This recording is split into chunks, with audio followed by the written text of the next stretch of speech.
പലനാൾ കള്ളൻ ഒരു നാൾ പിടിയിലെന്ന് പറയുന്നത് പോലെയാണ് ഇപ്പോൾ ശബരിമല സ്വർണ്ണപ്പാളി വിഷയത്തിൽ സർക്കാരിന് സംഭവിച്ചുകൊണ്ടിരിക്കുന്നത്. വർഷങ്ങൾക്ക് മുൻപ് നടത്തിയ സ്വർണ്ണക്കൊള്ളയിൽ എല്ലാവരുടെയും മുഖംമൂടികൾ അഴിഞ്ഞു വീണുകൊണ്ടിരിക്കുകയാണ്.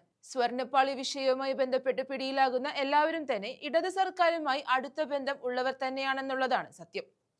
ഇതിനു മുൻപും നല്ലവരായ മന്ത്രിമാരും മന്ത്രിസഭയും കേരളത്തിൽ ഉണ്ടായിട്ടുണ്ട്. അവരൊന്നും ചെയ്യാത്ത നാണം കെട്ട രീതിയിലാണ് ഇപ്പോഴത്തെ ഇടത് സർക്കാർ നാടിനെ നശിപ്പിച്ചുകൊണ്ടിരിക്കുന്നത്. കേരളത്തിനാകെ അപമാനമാകുന്ന തരത്തിൽ നിരവധി സംഭവങ്ങൾ. അതിലൊന്നു മാത്രമാണ് ശബരിമലയിലെ ഈ സ്വർണ്ണപ്പാളി വിഷയം.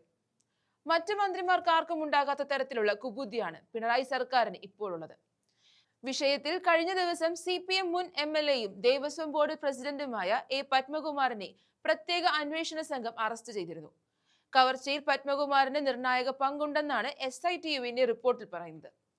ഇപ്പോഴിതാ അടുത്തയാൾ കൂടി അറസ്റ്റിലാകാൻ പോകുന്നു. മന്ത്രി കടകംപള്ളി സുരേന്ദ്രൻ.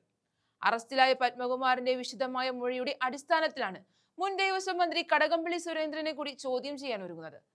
എന്നാൽ കടകംപള്ളിയെ മാത്രമല്ല, ദേവസ്വം മന്ത്രി VN വാസവനെയും ചോദ്യം ചെയ്യണമെന്ന് പറയുകയാണ് മുതിർന്ന കോൺഗ്രസ് നേതാവ് V. മുരളീധരൻ. ദേവസ്വം ബോർഡ് മെമ്പർമാരെയും പ്രസിഡന്റുമാരെയും മാത്രം ഇതിൽ കുറ്റം പറയാൻ സാധിക്കില്ല എന്നും മുഖ്യമന്ത്രിയും ദേവസ്വം മന്ത്രിയും അറിയാതെ ഒന്നും നടക്കില്ല എന്നും മുരളീധരൻ ശക്തമായ രീതിയിൽ ആരോപിച്ചു. ഇങ്ങനെ ചോദ്യം ചെയ്ത് വരികയാണെങ്കിൽ സംസ്ഥാനത്തെ എല്ലാ മന്ത്രിമാരും മുൻ മന്ത്രിമാരും, എന്തിനേറെ പറയുന്നു മുഖ്യമന്ത്രി വരെ ഇതിൽ കുടുങ്ങുമെന്നുള്ള കാര്യത്തിൽ യാതൊരു സംശയവുമില്ല. അതുകൊണ്ട് തന്നെ വിശദമായ ഒരു അന്വേഷണം ഇതിൽ വളരെ അത്യാവശ്യമാണ്. എന്നാൽ മാത്രമേ എല്ലാ കള്ളന്മാരെയും പിടികൂടാൻ സാധിക്കുകയുള്ളൂ. നോക്കാം V. മുരളീധരന്റെ പ്രതികരണം. കടകംപള്ളി മാത്രം പോരാ, വാസവനിലേക്ക് എത്തണമെന്നാണ് ഞങ്ങളുടെ നിലപാട്. കാരണം വെറും ദേവസ്വം ബോർഡ് പ്രസിഡന്റും മെമ്പർമാരും മാത്രമായിട്ട് ഇങ്ങനെയൊരു കടുങ്കൈ ചെയ്യും എന്ന് ഞങ്ങൾ പ്രതീക്ഷിക്കുന്നില്ല.